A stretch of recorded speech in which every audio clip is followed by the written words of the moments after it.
fanompoam-pivavahana ho an'Andriamanitra eto amin'ny radio vaovao maso.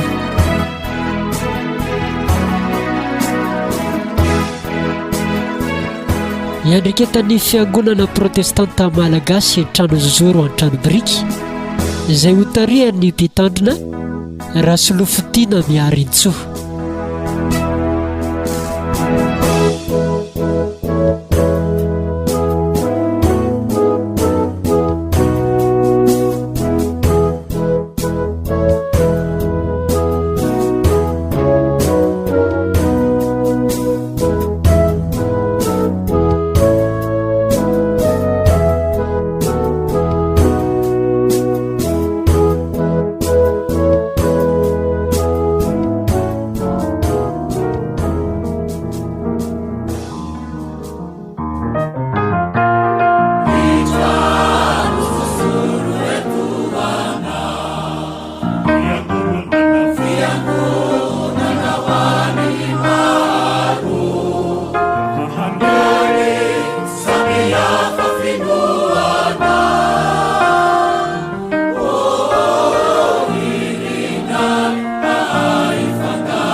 Mambona amintsika mandrakariva riavana ny fahasoavana mampiadanana omen'Andriamanitra ray amin'ny alalan'i Jesosy Kristy zanany. Andeha hanomana ny fo mampanantsika isika hiatrika izao fanompoam-pivavahana amezam-boninahitra ny anaran'ny masina izao. Sokafa mivelatra eo ambany masonareo ny salamo fa 120 ny andiny voalohany ka hatramin'ny 10. Hoentsika ambe voninahitra n'Andriamanitra izany. Haleluya! Hideran'i Jehovah amin'ny foko rehetra aho, eo amin'ny fivorian'ny marina sy ny fiangonan-dehibe. Lehibe ny asan'i Jehovah ka dinihiny izay rehetra mankasitraka azy. Madera sady malaza ny asany, ary ny famarinany maharitra mandrakizay. Manao izay ahatsiarovana ny fahagagana ataony izy, miantra sy mamindra fo Jehovah. Nomeny hanina izay matahotra azy, tsarovany mandrakizay ny fanekeny. Ny herin'ny asany nasehony tamin'ny olony, tamin'ny nanomezany azy ny lovan'ny jentilisa. Ny asan'ny tanany dia fahamarinana sy fitsarana, matoky avokoa ny didiny rehetra. Mitoetra mafy mandrakizay doria ireny, fa natao tamin'ny fahamarinana sy ny fahitsiana. Manatitra fanavotana ho an'ny olona izy, efa nanorona ny fanekeny ho mandrakizay izy, masina sy matahotra ny anarany. Ny fahatahorana an Jehovah no fiandoham-pahendrena, fahalalana tsara no ananan'izay rehetra mankatoy izany. Maharitra mandrakizay ny fiderana azy. Amen. Dia horaitsika ny hira voalohany amin'ny firana FFPM andiny voalohany sy 2 hoentsika manome voninahitra an'Andriamanitra.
Vavaka isika riavana.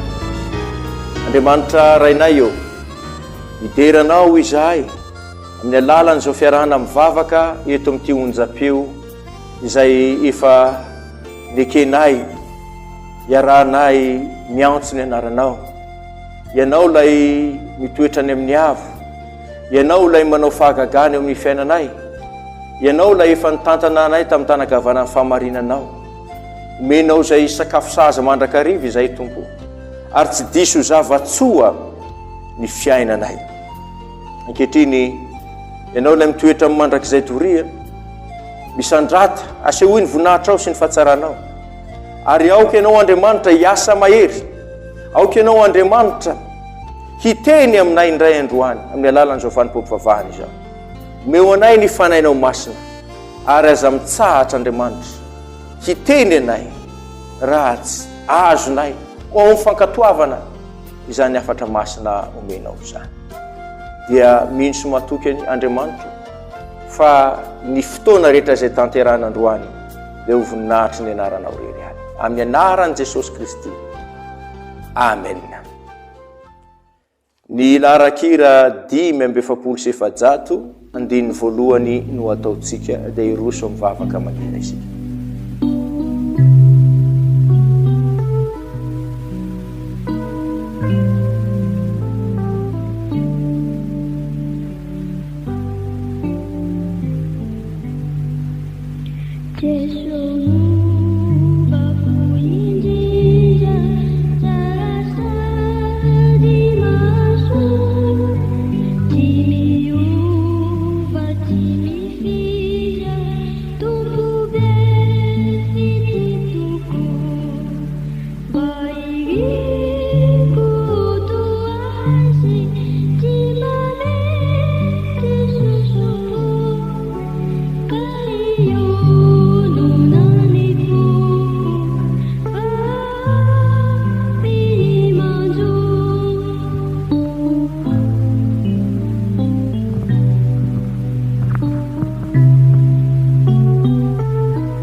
Vavaka isika ry havana.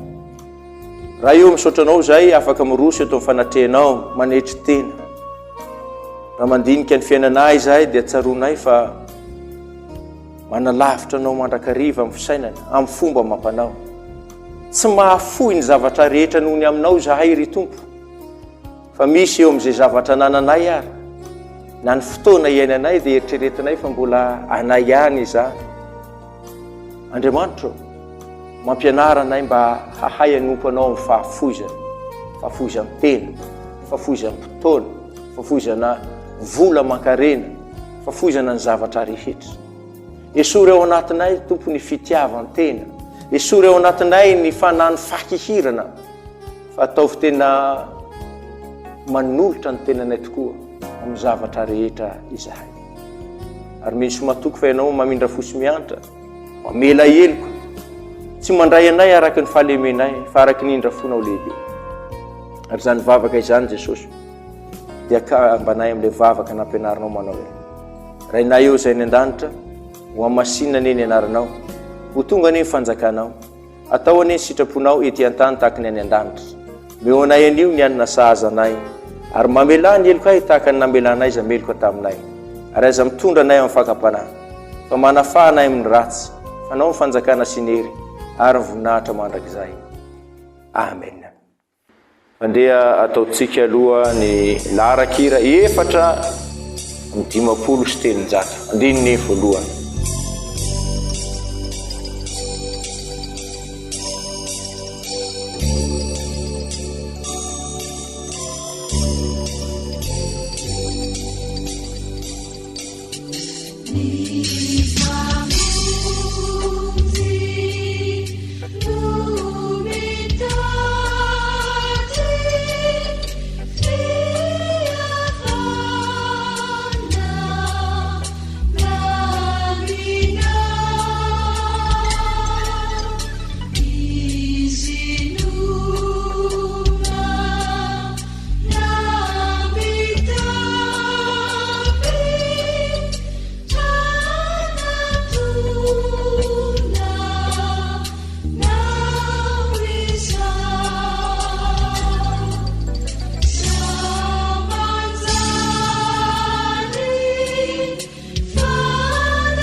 mivavaka isika riavana. Menao anay ny tenin'ny fiainana, ny tenin'ny soratra masina. Ampio zay Andriamanitro, ay atakatra izay ambaranao. Mitenena fanahy masina, amin'ny alalan'ny fiainona sy famakina soratra masina, ary indrindra ny fitoriana zany afatry ny teninao zany. Ianaranao Jesosy Kristy no anaovana sangatany zany vavaka izany. Amen. Ny vakiteny voalahatra vakina eo amin'ny perikopany Misiona Fmta, Exodosy 2:30. Andininy voalohany ka hatramin'ny 10. Matio 7:10, andininy 9 ka hatramin'ny 9. Kolosianina 3:7, andininy 5 ka hatramin'ny 9. Vakitsika amin'ny anaran'i Jesosy ireo andiny soratra masina ireo riavana. Exodosy 2:30, andiny voalohany ka hatramin'ny 10. Ary rehefa hitan'ny olona fa efa ela ka tsy mbola nidina avy tao an-tendrombohitra ihany Mosesy, dia niangona ho eo amin'ny arona izy, ka nanao taminy hoe mitsangana, ka anaovy Andriamanitra izahay hitarika atsika eo aloha. Fa lay Mosesy iny izay lehilahy nitondra atsika niakatra avy tany amin'ny tany Egypta, dia tsy fantatray izay nanjo azy.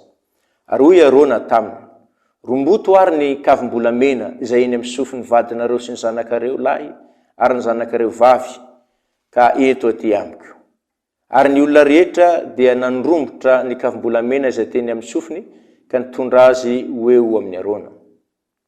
Ary izy nandray azy tamin'ny tanan'ny olona, dia namboatra azy tamin'ny fandraka, ka nanao azy ombolahy kely anidina, dia nitenin'ny olona ka nanao hoe, io no Andriamanitrao ry Israely, izay nitondra anao niakatra avy tany amin'ny tany Egypta.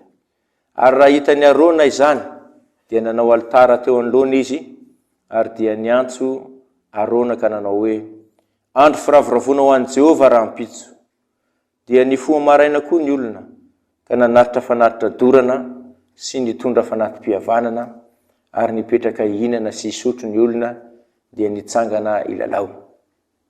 Ary io Jehova tamin'i Mosesy, mandehana midina ianao fa efa nanao ratsy ny olona izay nentinao niakatra avy tany amin'ny tany Egypta, nalaky ny vily niala tany amin'ny lalàna izay nasaiko nalehany izy, ka efa nanao ombolahy kely anidina ho azy, ary efa niankohaka teo anatreny sy namono zavatra atao fanaritra taminy izy, ka nanao hoe io no Andriamanitrao ry Israely, izay nitondra anao niakatra avy tany amin'ny tany Egypta. Ary hoy Jehova tamin'i Mosesy, efa hitako io firenena io, fa indro firenena mafy atiko izy. Koa ankehitriny avy alao hirehitra aminy ny fahatezerako, ka ringako izy fa tonga anao firenena lehibe aho. Matio 7:10, ny andininy 9 ka hatramin'ny 20. Ary indro nisy anankiray nanantona azy ka nanao hoe, mpampianatro, inona no tsara hataoko azahoako fiainana mandrakizay? Fa hoy Jesosy taminy, nahoanao no anotaninao ny amin'izay tsara? Iray no tsara. Fa raha te hiditra any amin'ny fiainana ianao, tandremo ny didy. Hoy ra lehilahy taminy, inona avy moa?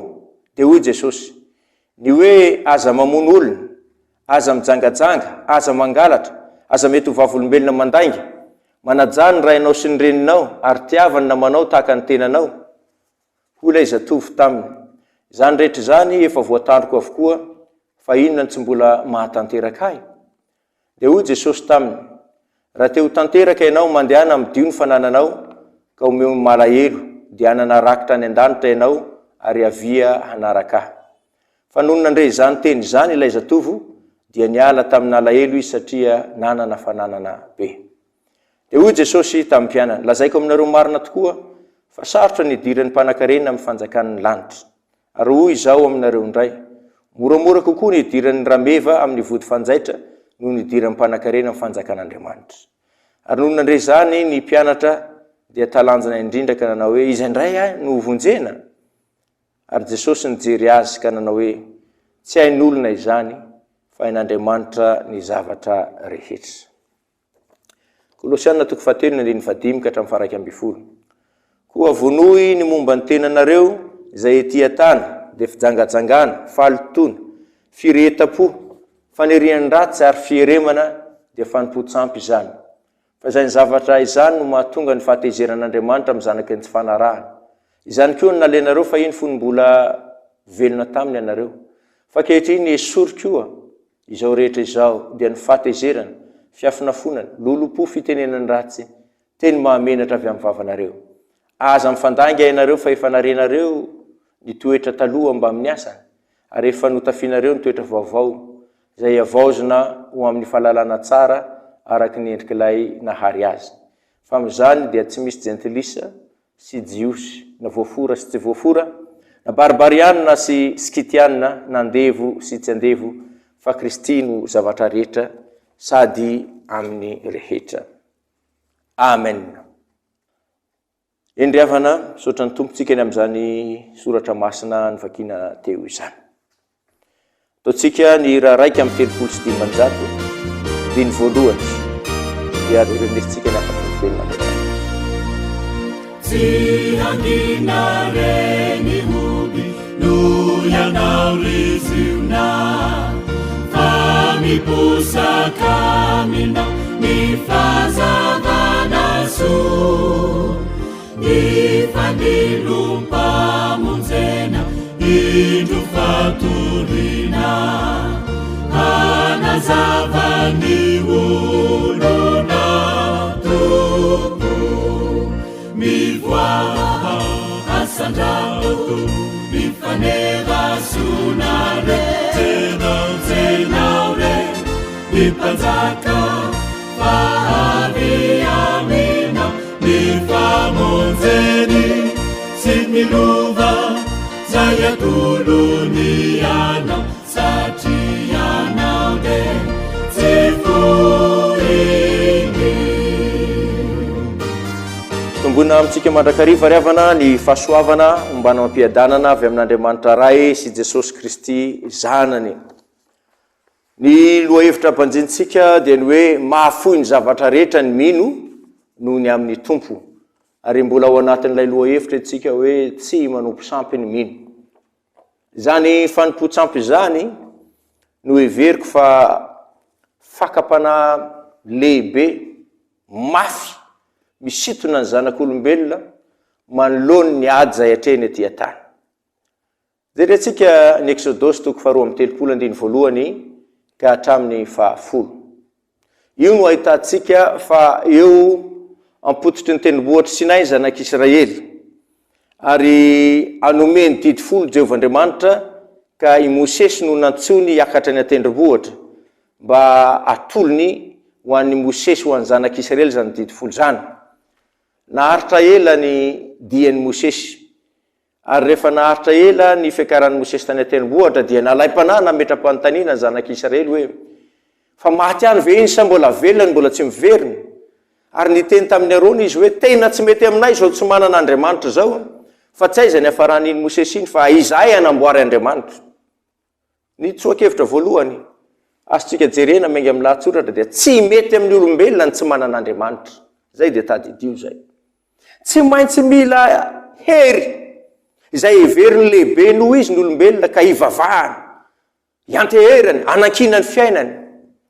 Ary eto Jehovandriamanitra neny efa noseho nampahafantatra ny tenany tamin'ny alalan'ny fomba fitatana ny zanak'Israely.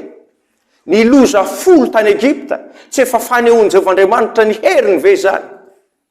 Ny fomba namoahana ny zanak'Israely tao amin'izany tany Egypta izany tsy efa fomba hanehoan'Andriamanitra ny heriny sy ny fahefany vaizany. Ny ranomasina ny zara roa ka nandehanany zanak'Israely ny tany maina teo afovoan'ny ranomasina, tsy efa fanehoan'Andriamanitra ny hery sy ny fahefany vaizany. Moa ny eto amin'ny tendrombohitra Sinay tsy efa niteny mazava va izy fa hiakatra i Mosesy andeha handray n'ilay didy 10 lay sonia ny fanekem-pihavanana. Ry havana, tsy mampiditra antsika amin'ny fanekem-pihavanan'Andriamanitra raha tsy efa naneho ny heriny sy ny asany tamintsika aloha hoe Andriamanitra toy inona io Andriamanitra Jehovandriamanitra na Yahvé io ry havana.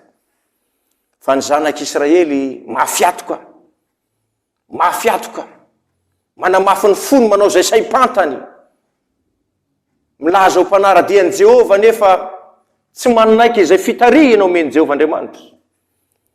Ka dia za toetra ao anatin'ny faharetana mandrakariva ny finoany zanak'olombelona, fa tsy maharitra isika malaky mivily hoe oriarona anaovy Andriamanitra izahay. Dia io volamena io kavina io, ireny firavaka ireny zany, reny no nangonony reny firavaka ireny. Dia noterena Arona, nasaina anao zany omby lahy kely volamena izany. Ary jereo tsara ry havana, fa tsy mety amin'ny olona ny tsy manan'Andriamanitra, ka izay ny antony nanerenany Arona hoe anaovy Andriamanitra miendrika omby lahy kely volamena izany. Fa ny olona rehefa tena tery amin'izay matery azy, mahafoy arena fananana volamena rehetrarehetra nananany zanak'Israely, dia natotony hanaovana zany volamena zany Andriamanitra kely zany. Fa raha jereny zany hoe mba mahafoy toy inona moa ny olona raha tena mivavaka amin'Andriamanitra izy, amin'ny Jehova. Fa reto ny olona dia asehony mihitsy fa tena mahafoy ny arena sarobidy eo aminy izy. Zany fanompo-tsampy zany ry havana, dia tena nahatezitra an'Andriamanitra. Ary mandraka ankehitriny dia tsy latsaka zany fahatezerana ananan'i Jehova Andriamanitra amin'ny zanak'Israely fahizany, ny mbola matezitra n'io Jehova Andriamanitra io raha ny zanak'Andriamanitra ny mbola mivily ho an'ny fanompo-tsampy. Misy fotoana tokoa ny fiainan'ny zanak'olombelona mandalo fasairanana, mandalo fisedrana. Ohatrany hoe tsy miditra tsetra ve Andriamanitra, sa nangina tanteraka eo amin'ny fiainanao ve Andriamanitra? Dia mora alaim-panao hoe andao any amin'ny dadarabe, andao any amin'ny mpahay fahitana, fa any mahay mikarakara ny fiainana. Nefa zavatra misy ry havana dia vao maika ahitsiko ny devoly ao anatin'ny tena fiainana fahampitehana sy faharavana isika. Ry havana, Andriamanitra dia Andriamanitra mizaha toetra mandrakariva ny finoantsika. Andriamanitra te hitarika antsika amin'ny lala marina, amin'ny lalana tena izy. Fa jeren'Andriamanitra toetra hoe atraiza ny finoantsika sy ny faharetana ao anatin'izany. Ry havana, tezitra Andriamanitra amin'ny fanompo-tsampy, ary mahatezitra azy hatrany zany. Ny didin'Andriamanitra no natao ankatoavintsika, ho lalaintsika, arahina amin'ny fiainana. Ary izany didin'Andriamanitra izany, io mbola tenenin Jehova Andriamanitra hoe rehefa tsy hanaraka an'io izy ka hivavaka amin'Andriamanitra dia ny andininy 10 milaza manao hoe ho ankehitriny avelao irehetra aminy ny fahatezerako, aringako izy. Zany hoe andringa n'Andriamanitra, ho aringa n'Andriamanitra reo vahoaka rehetrarehetra reo. Fa nyteny kosa Jehova Andriamanitra hoe ahatonga ny Mosesy ho firenena lehibe. Izany ry havana, na tsy hivavaka amin'Andriamanitra hivily ary ianao, hain'Andriamanitra foana ny manangana olona araky ny fony hitondra anaraka ny sitrapony. Ry havana, zava-dehibe ny fankatoavana ny didin'Andriamanitra. Zava-dehibe no fifikirana fenso tanteraka amin'Andriamanitra, tsy vilo amin'Andriamanitra hafa. Ary ampaherezana antsika zany ankehitriny hoe ianao izay manaraka zao afatry ny tenin'Andriamanitra izao, miorena tsara eo amin'ny fanarahan-dia an'Andriamanitra ianao, aza mivilina aminao ankaviana aminao ankavanana, aza mety alaim-panahy tarihiny olona ho amin'ny fanompo-tsampy. Fa andraso foana Jehova, andraso foana Jehova Andriamanitra, andraso izy, fa izy no amaly anao, anafaka anao amin'ny fotoana anankiray. Andriamanitra efa niantso sy nifidy anao, Andriamanitra efa nanokana anao ho amin'ny lalan'ny fahatsarana. Noho izany mahareta fa ho avy Andriamanitra anafaka anao. N'Andriamanitra rerany voninahitra ho antsika rehetra ny fampaherezana hivavaka ho anao manokana ankehitriny. Vavaka isika. Andriamanitra ray tsara indrindra misaotra anao ny amin'izany antso fiantsona nentinao hiantso indray ny malagasy ny kristianina mba tsy alaim-panahy ho tafalatsaka amin'ny fanompo-tsampy, fa ninona sedra izay lalovana amin'izao fiainana izao dia atoky hatramin'ny fahafatesan'Andriamanitra. Vavaka aminao ary ankehitriny ho an'izay rehetra mandalo ady mafy mba ampijoroana ho azy amoanao azy amin'ny malalaka amin'izay ady zay atreny ary ampandresenao azy ka anomezanao vahaolana araka ny sitraponao. Tompo Andriamanitra tsara indrindro mamindrafo mamela eloka raha misy ny fahalavona ary misy matoko fainao Andriamanitra anangana tokoa. Eo anao rery ihany vonahitra hatramin'ny taloha indrindra sy ho mandrakizay. Ny anaran'i Jesosy Kristy. Amen. Dia ry havana iarahantsika manonona ny fanekena apôstôlika, fanekem-pinoana apôstôlika izay ombonantsika ampino maneran-tany. Mino an'Andriamanitra raisy tompanao ny lanitra sy ny tany aho, ary mino an Jesosy Kristy zanany lahatokana tompontsika izay nitorotoroana tamin'ny fanahy masina, nateraky Maria Virjiny, nijaly raha nanapaka i Ponte Pilato, mbona tamin'ny hazo fijaliana, matika nalevina, hidina tany amin'ny fiainantsita, hitsangana tamin'ny maty tamin'ny andro fahatelo, niakatra ho any an-danitra, hipetraka eo kavanan'Andriamanitra raisy toa, avy any no aviny tsara mivelona sy ny maty, mino fanahy masina aho. Ny fiangonana masina maneran'izao tontolo izao, ifombona ny olona masina, ny famelan-keloka, ny fitsanganany tena maty, ary ny fiainana mandrakizay. Amen. Iny ary havana maranantsika izao fotoana izao dia atolotra ny tsodrano. Ataontsika ny hira 5:750 andinin'ny voalohany.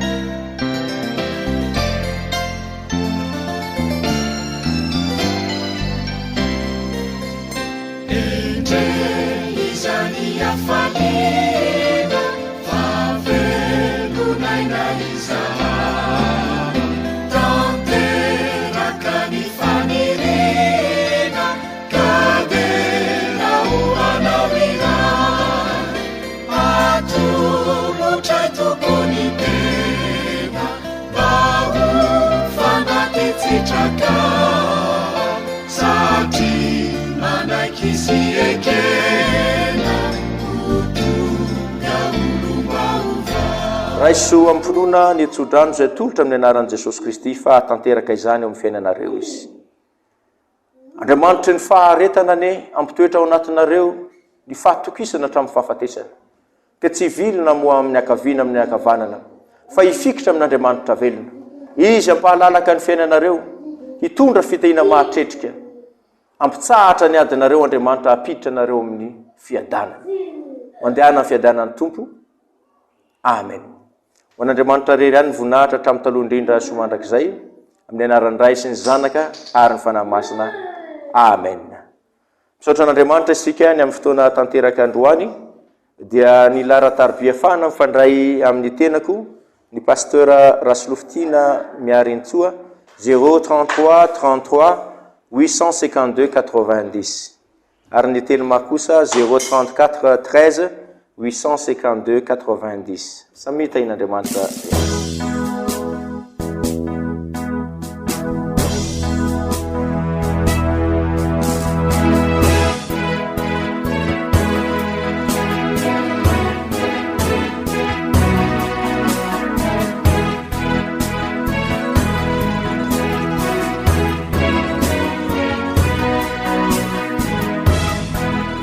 Renareo teo ny fanompoam-pivavahana ao an'Andriamanitra teto amin'ny radio vaovao maso.